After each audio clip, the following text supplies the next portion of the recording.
Okay. So this is good. This will be our first scrimmage that we'll have in camp here. Most of it will be focused to the group of guys that I don't see playing, in a couple of days for the Chargers. So we're really going to get them a number of reps here, get them some good intensity, and the other guys will still practice. It just won't be as much as these guys because we know they're getting ready for the game, but also they need practice as well. So this will be good, man. It'll be competitive. First chance to get a pretty good dose without it being scripted. Here we go, man. Spot it where it lies, and this is the situation, the scenario, and this is going to be good for us as a staff and for the players. So excited about today. Yeah, what do you want to see from Hendon and Kyle on Thursday night? Just what would make you come out of that going, okay, that was a good performance? Yeah, just, man, make the right decisions. Don't try to do anything flashy. Don't try to make plays. You just do what you're asked to do. And wherever the defense dictates that the ball should go, that's where it should go. And then let those guys make a play. If it's supposed to go down to the back, put it to the back. He's got to make a play. And let's see what happens. Even if that means we got to punt. That's okay. You just do what you're asked to do. Run the offense. Stay cool, stay calm, stay collected. Run that huddle. Make sure there's clear communication. And that's all I'm looking for. It's all I care about. Clarity on the center position than you did on Sunday when you started camp last Sunday? It's look, we just finished 2 days with Graham back at center in pads, and it's looked pretty good. It's looked pretty dang good, So I think every day that it looks pretty dang good, it gets a little clearer. So it's good to have him in there, and look, this is good for Tate too to get these right guard reps. So. So we're holding tight right now. He could. I don't think I'm going to play Tate or Leak this game. I kind of decided maybe we talked about it as a staff, and it's like, why don't we just wait, maybe play him in Atlanta? So I think we'll hold tight, make sure they get plenty of reps out here.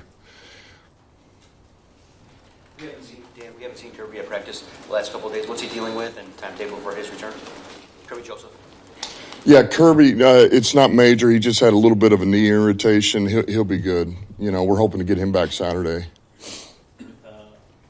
Norris, he had the little incident where he had to eject him late in practice for being a little too aggressive, but it seems like he's around the ball just constantly. I know you want aggressiveness to your guys and to toe that line. What do you think of the overall body of work he's put in this second training camp? Well, he's a year older. He's another year developed. I think some of this is which is good to see. And look, we don't have to worry about the aggressiveness and his style of play. It's more now, man, when the bullets are flying, are you so aggressive that you're not doing your job? More so than the other stuff. It's like, man, stay focused on this is your gap. This is your gap. This is where you got to get. And here's how you got to get there and what coverage you're in. And so it's just, man, staying focused enough to where reduce the aggressiveness so that you can stay focused on your job at hand. That's the next step for him. Quarterbacks, I was curious about Lynn and really all the young edge rushers, just the opportunity that they have, I guess, this preseason. Yeah, great opportunity. It's a great opportunity for those guys to go in and show what they're able to do. Now, I'm going to be the first one to say, no different than what we just talked about with. You asked about the quarterbacks. I'd say that, man, if you're going to go make your plays, and I'm going to go get all these sacks, and you're rushing high and behind the quarterback, I don't even see it. It's not even worth talking about anymore. It's not worth it. But if you do what you're asked to do and what Casey's teaching you to do, and Shep, and you set it up, and you push the quarterback and you're even with him and you crush it or you make a move there, great. But if we're just going to run behind the quarterback, no, that does nothing. So, but yes, these guys, they got a great opportunity to showcase what they can do and play within the defense and show their worth. You're interested in seeing the new kickoff rules and just kind of how that plays out with baits and just how it looks, how you guys might operate it. Yeah, Phip and I are looking forward to this. This will be pretty fun. To see what it is going to look like and kind of watch our guys out there block it up, but also cover down on it. And then what they do, what the Chargers do too. So yeah, this is good. It's kind of your first exposure to it. So we're excited. A lot of guys have been talking about the vertical passing game, especially the defensive players. Do you feel like you have more ability to do that with maybe the group of receivers that you got in there this year? Yeah, I mean, look, when you think about, the growth of JMO, Saint being Saint, Leaf's got speed, Tim Patrick is, a big man. We kind of like this Tesla. He's got speed and length. Lovett has shown the ability to move a little bit here and get downfield. Yeah, you do. And then it's about, we can get downfield and we can create separation here and we can get width and we can get depth into the defense. Now it's about making those plays, right? Making the throw to give the receiver a chance and then the receiver making a play. That's why you've seen a ton of these goes and fades, and we're just trying to douse them right now and get comfortable with it from the quarterbacks to the receivers and making plays. So, yes, we have that ability. Get a chance to see Tashard Choice at work, especially with Gibbs and those Yeah. quarterbacks. Why was he your guy, and what has he showed you early on that he can be your guy to get the best out of Jahmyr Gibbs? Choice is somebody that he's been on my radar for a long time, I want to say going on 2 years now, 2 or 3 years. There was a chance I thought I was going to lose Deuce, after that, I guess after the second year. And so he's somebody that was on my radar, but the timing wasn't right,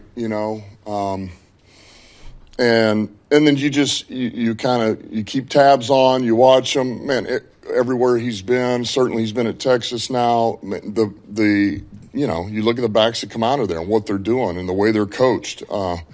He understands how to teach, how to coach, how to motivate.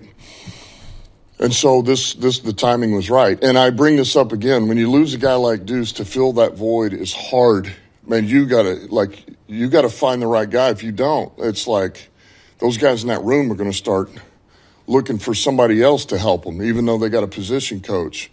Well, man, fortunate to get Scotty Montgomery, right? So, okay, well now Scotty, move him to receivers. Well, you got to fill that void again, right? And that's not easy. So, I feel good about Choice. He's doing an excellent job. He's a hell of a teacher, coach, enthusiastic, and those guys I think are excited about it too. So he's doing a heck of a job. There's a lot of talk about Ahmed Hassanin kind of playing with his hair. Who's that? Sorry.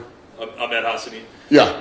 Playing with his hair on fire, just kind of getting after it. Is there any benefit to maybe him kind of, you don't want to really say slow down all the way, but slowing down a little bit, just kind of being more intentional with what he does out there? Well, I think you're always coaching hey man, don't get to the point where you're so out of control that you're not able to make that transition into doing your job, whether it is upfield or it's a counter but man, I bring this back again. You would much rather pull back on guys than have to try to prod them and push them and, hey, man, quit being so conservative. And so, man, we can coach backwards off of that. Love the effort, love his enthusiasm. And he is a sponge, man. He wants to know. He really does. And he tries to take what he's being told, he tries to think about it and take it to the field and grow. And he really is improving. He's improving.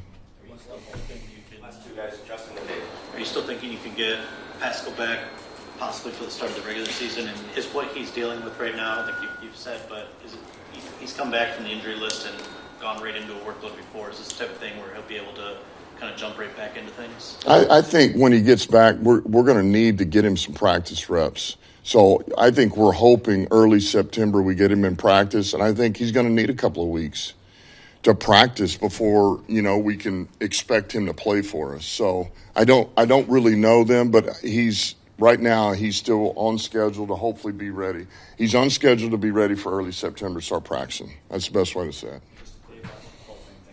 A couple days from now, Antonio Gates is going in. He's a Detroit guy. Kind of Yeah. contemporary of yours, different style player, but just do you have any recollections of him and his deservingness, I guess? Well, yeah. I mean, what an unbelievable player. I mean, this dude he changed the game. He really did. I mean, he and Gonzalez kind of changed the way tight ends were perceived and the way they were used, And so him to come in, really a basketball guy, nobody knew much about, and watch him grow in Norv Turner's offense and the way they used him at the beginning. And then he was so dynamic, man. And I think for all that everybody sees and the whole reason he's in the Hall of Fame, right, it's the numbers. It's the flash, man. It's all this stuff that he did. But people don't, especially in that first 8 years or whatever, man, he was a hell of a blocker, man. They ran the hell out of power now. And he's blocking defensive ends and manhandling them. And so this guy really was an all-around tight end, a big man that could move his feet, jump balls, cuts, and then the power to block.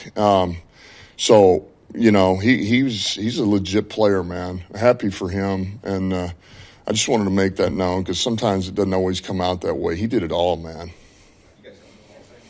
What's that? We are not. We're not planning on going, yeah. Okay, thanks.